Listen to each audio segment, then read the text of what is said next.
The broadside against Premier Mark Brantley by Prime Minister Dr. Timothy Harris a couple of months ago will not affect the Team Unity coalition, but it doesn't help it either, says political analyst Peter Wickham.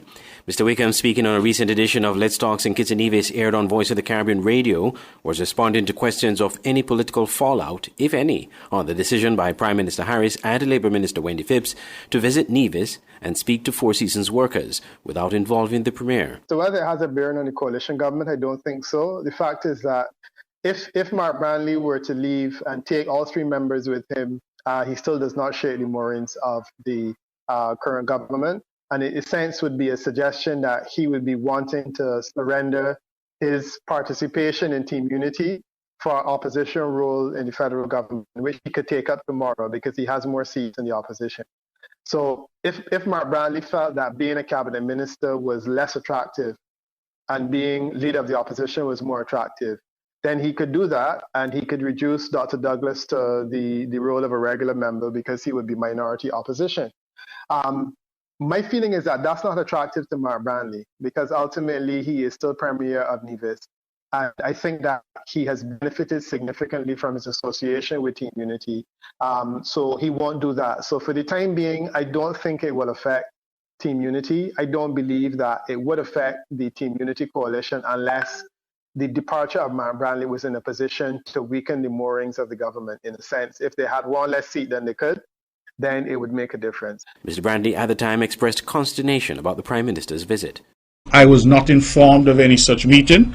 I was not invited to any such meeting. I was not aware of any such meeting until I saw the photos that were sent out. As I said, I was surprised when I saw the photos because I would have thought that if the Prime Minister was coming to Nevis for a meeting that involved the people of Nevis, that the first port of call would be the Premier of Nevis. To say to the Premier, I'm here, I'm going to be doing this or that. So why the Prime Minister would have come and not said anything, I have no idea. I really cannot speak for him.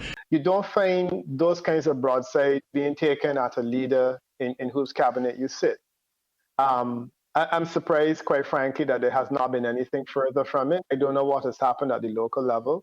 But I think that there needs to be some level of intervention regarding the nature of the relationship between Team Unity and the CCM.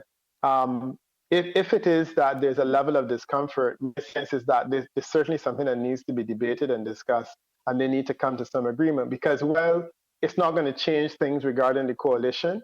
I also don't know that it helps because it has a very, very bad look about it. This is not the first time this has occurred. Back in 2019, the Prime Minister travelled to Nevis and held a meeting with officers of the fire department at the Vance Amory International Airport in the absence of Mr. Brantley.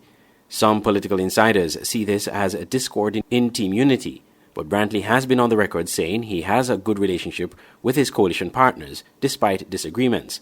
Of late, he has also claimed that there is still much to be fulfilled in the Charlestown Accord, which promises fair share for Nevis in the coalition arrangement.